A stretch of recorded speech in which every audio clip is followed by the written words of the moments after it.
Hello students, myself Rajiv Atri. Today we are going to discuss Newton's law. Students, chapter number 5 start कर रहे हैं जिसमें कि पहला ही टॉपिक है न्यूटन्स लॉ। इस टॉपिक के अंदर आपको मेनली 3 लॉज पढ़ने हैं, इनकी एक्सप्लेनेशंस पढ़नी है एंड इन तीनों लॉज की एप्लीकेशंस पढ़नी है।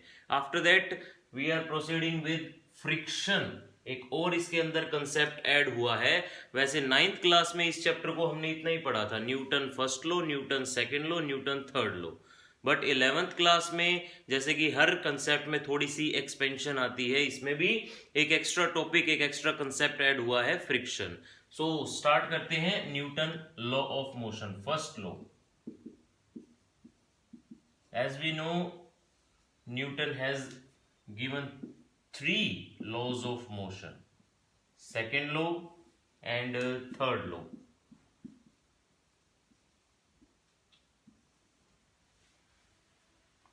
फर्स्ट लॉ जो नाम है, अगर आपको याद करना है नाम के बेसिस पे, तो पहले लॉ को हम कह देते हैं लॉ ऑफ इनर्शिया, दूसरे लॉ को हम कह देते हैं लॉ ऑफ मोमेंटम और लॉ ऑफ फोर्स, एंड तीसरे लॉ को हम कह देते हैं लॉ ऑफ रिएक्शन। ये है न्यूटन के तीनों laws. First of all student, what is law of inertia?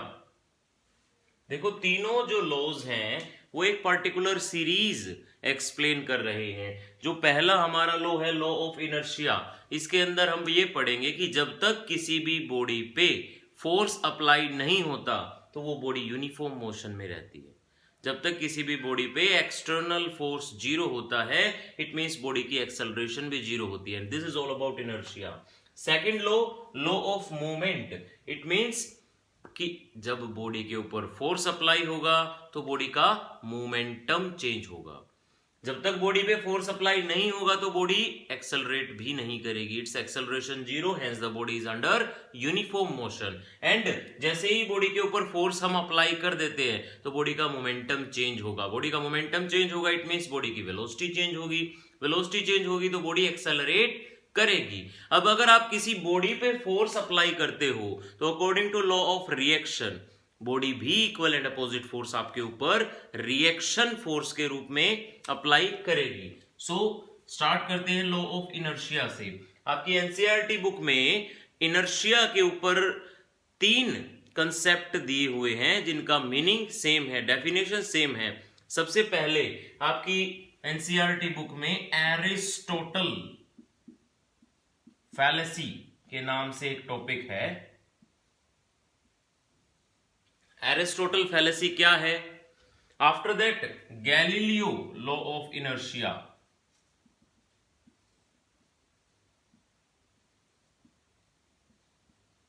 And at last finishes with Newton's first law. जो एनसीईआरटी बुक का फ्लो है वो कुछ इस टाइप से है। पहले हम पढ़ते एरिस्टोटल फैलेसी। ये जो सीरीज है, ये सीरीज ये बता रही है कि इनर्शिया के बारे में सबसे पहली बार एरिस्टोटल ने डिस्कवरी या ये कह लो कि अपनी हाइपोथेसिस, एक्सप्लेनेशन दी थी। देखो, जो एरिस्टोटल की हाइपोथेसिस थी उसके अकॉर्डिंग जब तक आप किसी भी बॉडी पे, मान लो किसी बॉडी को आप रोल करके एक फ्रिक्शनलेस सरफेस पे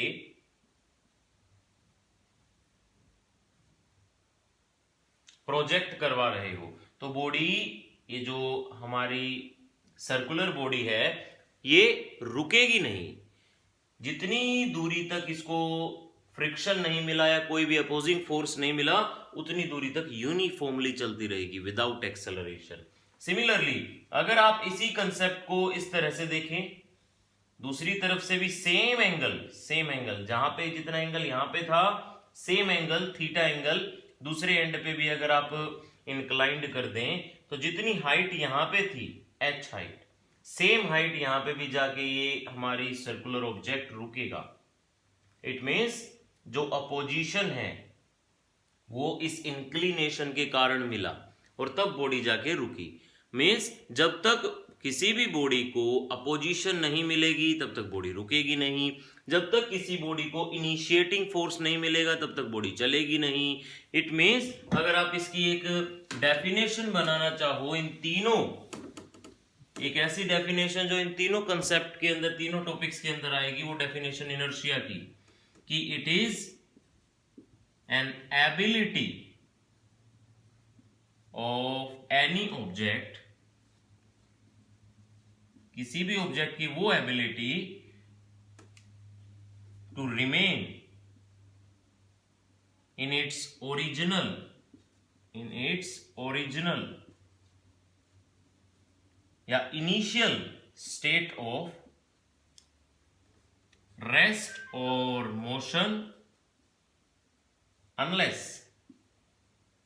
any external force is applied on it.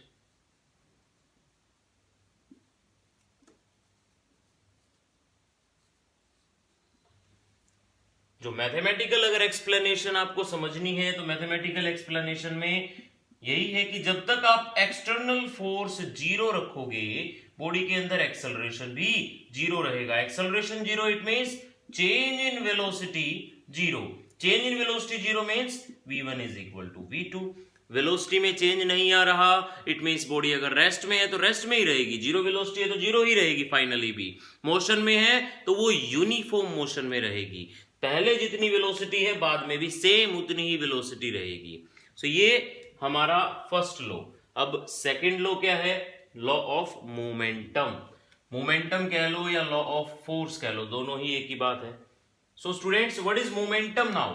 Momentum क्या है? Momentum is simply the product of mass to velocity, because जो हम बाहर से फोर्स अप्लाई करते हैं वो इन दो चीजों पे अफेक्ट करता है, डायरेक्टली और इनडायरेक्टली। हाँ, सो momentum is product of mass into velocity. जैसे कि मान लो एक दो एग्जांपल्स हैं हमारे पास जो कि हम फोर्स को डिस्क्राइब करने के लिए इन दोनों फिजिकल क्वांटिटीज को साथ में लेके चलते हैं। फॉर एग्जांपल मान लो आप बुलेट अपने हाथ से फेंक के देखो किसी के ऊपर, कोई हार्म नहीं होगा, बट वही बुलेट जब गन से फायर करी जाती है तो हार्म होता है, तो वेलोसिटी आई वहां पे। सिमिलरली अगर आप एक पत्थर मारो किसी को, हार्म होगा।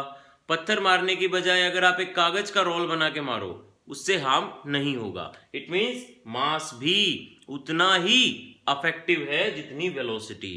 किस चीज में? किसी भी बॉडी के ऊपर फोर्स एक्सर्ट करने में। अब बार बार फोर्स के केस में मैं इसको इंक्लूड कर रहा हूं, इट मीन्स फोर्स का और मोमेंटम का कोई ना कोई रिलेशन है। वो रिलेशन क्या है कि कभी भी किसी भी बॉडी का मोमेंटम चेंज होता है with respect to time. If there is a change, rate of change of momentum of any object with respect to time बोल लो या फिर सामने रेट ऑफ चेंज लगा लो, दोनों एक ही बात है। हाँ, मैथमेटिकल डेफिनेशन अगर आपको सेकंड लॉ की देनी है, क्या है कि rate of change of momentum gives force.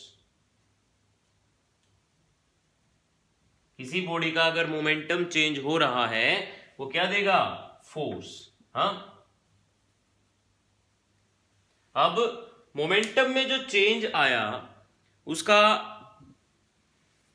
आपकी डेली लाइफ में कुछ एग्जांपल, कुछ एप्लीकेशंस, बिकॉज जब तक आप कोई भी कंसेप्ट ढंग से समझना चाहते हो तो उनको अपनी डेली लाइफ की एप्लीकेशन से रिलेट करके देखो। फॉर एग्जांपल आप किसी चलती बस से उतरना चाहते हो, अगर आप चलती बस से उतरना चाहते हो तो थोड़ा सा आपको बस की डायरेक्शन में या रेल की डायरेक्शन में भागना पड़ता है। नहीं भागोगे तो क्या होगा? आपका मोमेंटम चेंज होने का जो टाइम है वो बहुत ही कम हो जाएगा। अगर टाइम कम हो गया तो फोर्स या फिर इंपैक्ट बढ़ जाएगा। इंपैक्ट बढ़ेगा इट मींस आपको थोड़ा सा फॉरवर्ड मोशन या तो आप खुद चल के कर लो या फिर अकॉर्डिंग टू न्यूटन्स लॉ करना पड़ेगा। हाँ, और उस फॉरवर्ड मोशन के कारण आप गिर भी सकते हो। सेकेंड एग्जाम्पल, जैसे कि आप किसी बस में बैठे हो, बस के ब्रेक अप्लाई हो जाए या फिर बस एक्सेलरेट करने लगे, उस टाइम पे भी आपको थोड़ा सा झटका लगता है। वो क्या झटका है? वो भी झटका टाइम ऑफ इंपैक्ट अगर कम हो, फोर्स आपको ज्यादा लगेगा, फील ज्यादा होगा। कैच, कोई भी बैट्समैन है, कोई भी बॉलर है, कोई भी फील्डर है, जब कैच पकड़ता है तो हाथ को थोड़ा सा नीचे की तरफ लाता है। अगर ऐसे हाथ ब्लॉक करके, अपने दोनों हाथों को ब्लॉक करके कैच पकड़ने लगे तो टाइम ऑफ इंपैक्ट फिर से कम होगा। टाइम ऑफ इंपैक्ट अगर कम होगा तो फोर्स ज्यादा लगेगा। ये जो एग्जाम्पल्स हैं, ये एप्लीकेशंस हैं, ये क्या हैं? इस लॉ को थोड़ा सा ढंग से समझने के लिए जरूरी हैं। किसी भी अगर आपको फिजिक्स के कंसेप्ट को समझना है तो कंसेप्ट को कम, उसकी एप्लीकेशंस को ज्यादा देखो। एप्लीकेशंस जितनी ज्यादा देखोगे, लॉज अपने आप समझ में आने लग जाएंगे। इसी की देखो दूसरी फॉर्म, अगर आप मोमेंटम को यहां पे सब्स्टिट्यूट करो, d by dt of p, p is what? Mass into velocity. Mass को एक बार बाहर निकाल के लाओ, d by dt of velocity, and change in velocity with respect to time is what? Acceleration. So we can say that now force is equal to what? Mass into acceleration. अगर किसी body पे आप force नहीं लगाते तो वो body accelerate भी नहीं करेगी। इट मींस अगर F 0 है तो एक्सेलरेशन भी नहीं है। अगर आप किसी बॉडी पे फोर्स लगाते हो तो बॉडी में एक्सेलरेशन भी आएगी और बॉडी का मोमेंटम चेंज भी होगा। सो दोनों ही चीजें फोर्स से डायरेक्टली और इनडायरेक्टली डिपेंड करती है। हाँ, this is all about Newton's second law. And what is Newton third law now? अगर आप किसी ऑब्जेक्ट पे फोर्स लगा चुके हैं तो वो ऑब्जेक्ट भी आपके ऊपर इक्वल एंड अपोजिट फोर्स लगाएगा।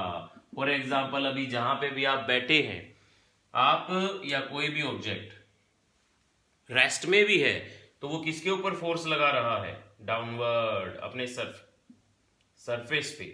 वो सरफेस भी equal and opposite reaction force दे रहा है। So what is this? Newton's third law, reaction force. जब तक R is equal to mg है तब तक आप रेस्ट में हो, तब तक आप इक्विलिब्रियम में हो। अगर mg आपका बढ़ता चला जाएगा, mg आपका इतना हो गया कि वो बॉडी रिएक्शन नहीं दे पाई, उस टाइम पे सरफेस टूट के आपका बॉडी नीचे की तरफ आने लग जाएगी। हाँ, so what is this? This is Newton's third law of motion. F12 is equal to F21 because force is a vector quantity. So vector की रेस्पेक्ट के लिए एक नेगेटिव साइन भी यहां पे जरूरी है लगाना, बिकॉज अगर वेक्टर है तो डायरेक्शन शुड बी कंपल्सरी, और डायरेक्शन अगर आप ऐड करोगे तो ये डायरेक्शन अगर मान लो आप पॉजिटिव ले रहे हो तो ये डायरेक्शन आपको नेगेटिव भी लेनी पड़ेगी। हाँ, so this is all about Newton's first law, second law and third law. अब स्टूडेंट्स, अगर आपको मोशन से रिलेटेड हमारा चैप्टर नंबर 3 और चैप्टर नंबर 4 कंप्लीट करना है, उसकी भी वीडियोस हमारे चैनल के ऊपर हैं। सो आप प्लेलिस्ट में जाएं, motion in straight line and motion in plane, directly वहां पे लिखें, आपको प्लेलिस्ट मिलेगी। उनके NCERT क्वेश्चंस भी हैं। So thank you for watching.